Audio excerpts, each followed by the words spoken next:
pertama akan disampaikan oleh Rahmat Ibrahim. Baik, terima kasih Cindy. Saudara, ribuan warga Manggarai, Jakarta Selatan kehilangan tempat tinggal akibat kebakaran yang terjadi pada Selasa dini hari sekitar pukul 2:30.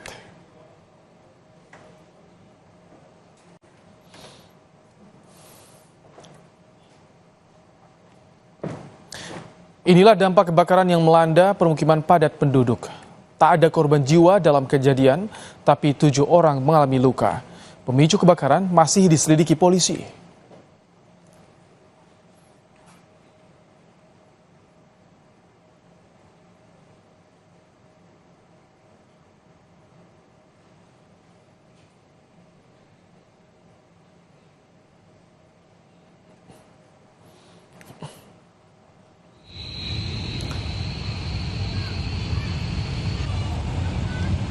Kebakaran di kawasan Manggarai membuat akses Jalan Saharjo menuju Tebet, Jakarta Selatan ditutup. Akibat penutupan tersebut, arus lalu lintas di Jalan Saharjo menuju Jalan Tambak dijadikan satu arah, sehingga mengalami kemacetan yang cukup panjang.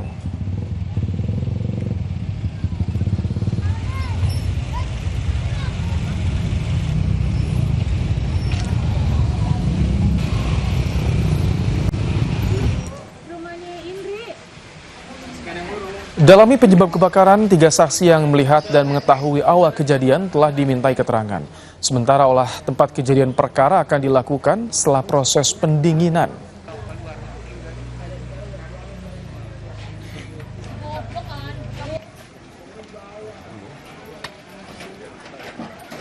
Sementara sudah 3 orang, namun demikian pasti kita mencari saksi-saksi yang melihat dan mengetahui kejadian tersebut.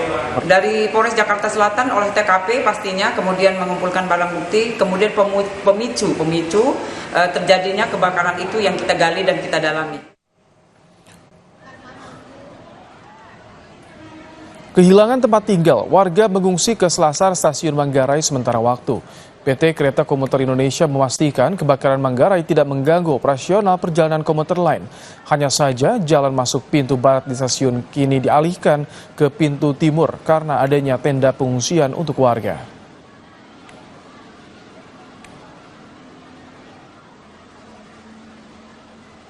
Layanan kepada pengguna tetap berjalan normal.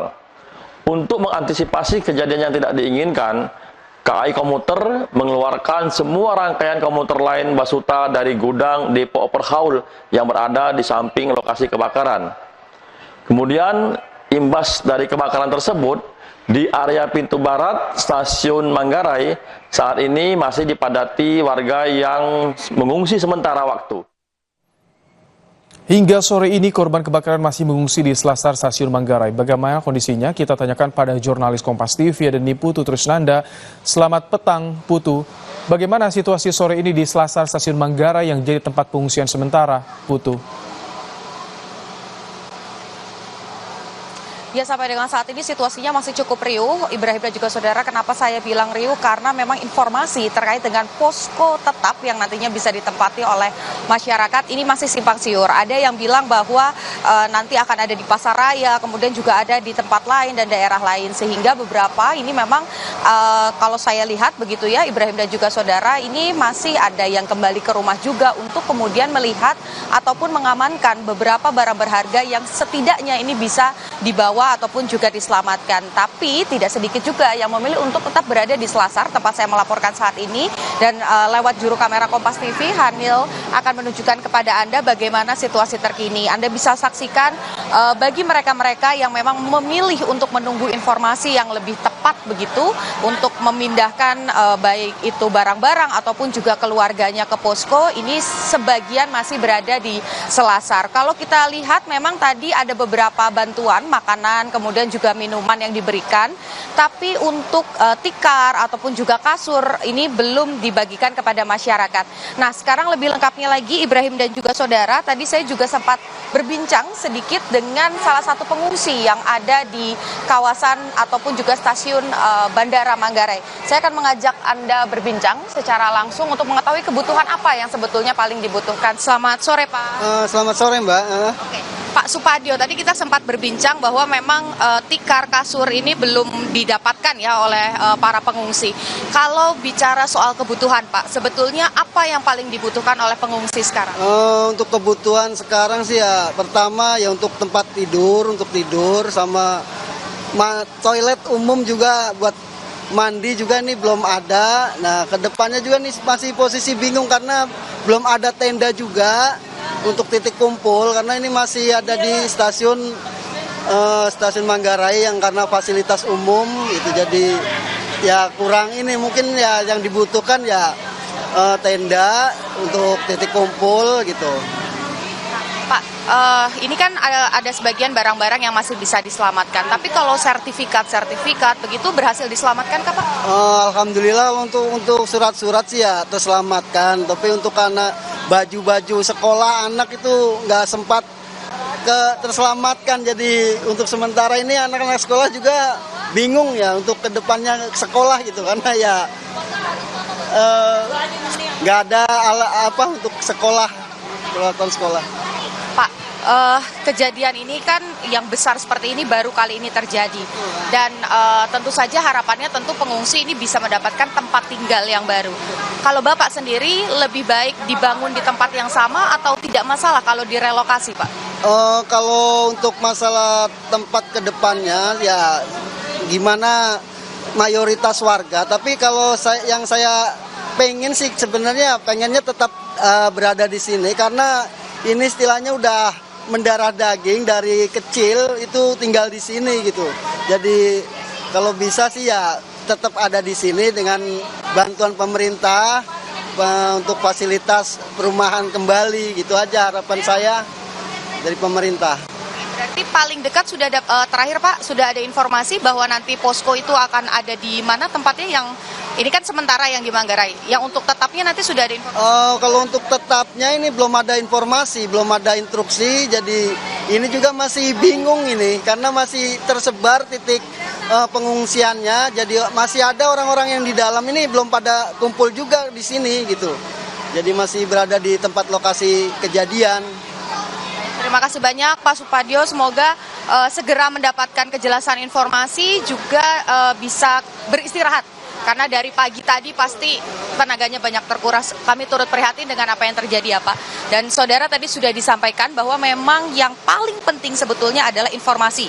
Untuk yang paling dekat, informasi terkait dengan posko, juga kemudian bagaimana hak-hak dari para pengungsi, misalnya saja makan, air bersih, kemudian sanitasi, toilet umum. Ini perlu diperhatikan oleh pemerintah daerah, dan yang jangka panjangnya Ibrahim tentu saja tempat tinggal. Di mana mereka harus tinggal? Apakah tempat yang sama akan dibangun kembali atau justru akan direlokasi? Di mana dan bagaimana akses juga sepadankah dengan tempat mereka bekerja dan lain-lain? Ini menjadi PR untuk pemerintah. Kita nantikan bagaimana penyelesaiannya nanti. Ibrahim. Baik, terima kasih Niputu Trisnanda untuk laporan Anda langsung dari Selasar Stasiun Manggarai, Jakarta. Informasi berikutnya, saudara, polisi telah menangkap D, pegawai pengadilan negeri Depok, yang melakukan aksi koboi dengan menodongkan senjata api kepada seorang warga di perumahan Pondok Peti Residence, Bojong Sari, Depok.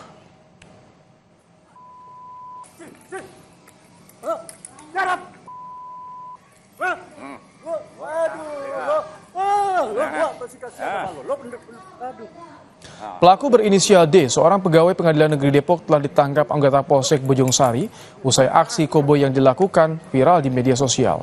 Polisi juga menyita sejumlah barang bukti berupa 1 unit airsoft gun yang digunakan pelaku dan rekaman video. Dari pernyataan pelaku, dirinya melakukan aksi penodongan karena dirinya kesal kepada korban yang menegurnya untuk melakukan pembongkaran bangunan semi permanen miliknya yang berdiri di lahan fasilitas umum yang ada di perumahan.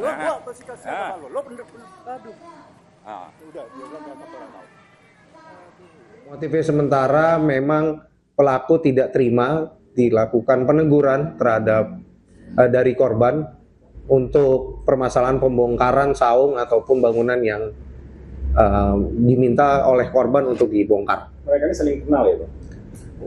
Dari hasil pemeriksaan sementara diketahui pelaku maupun korban merupakan tetangga dalam satu wilayah, jadi sudah dipastikan saling kenal. Sebelumnya, seorang pegawai Pengadilan Negeri Kota Depok menodongkan airsoft gun berbentuk pistol ke warga di Depok, Jawa Barat. Akibat aksi koboi staf Panitra PN Depok tersebut, korban mengalami luka di bagian mata dan leher. Korban merupakan petugas keamanan asrama yatim piatu di wilayah Pondok Petir. Korban mengatakan aksi koboi tersebut terjadi saat korban hendak menyampaikan surat pemberitahuan terkait rencana pembongkaran bangunan.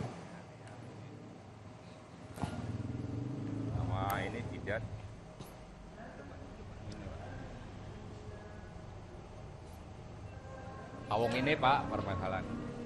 552 kepala daerah mulai dari gubernur, bupati hingga wali kota se-Indonesia diundang Presiden Jokowi ke Istana Garuda, Ibu Kota Nusantara IKN Kalimantan Timur.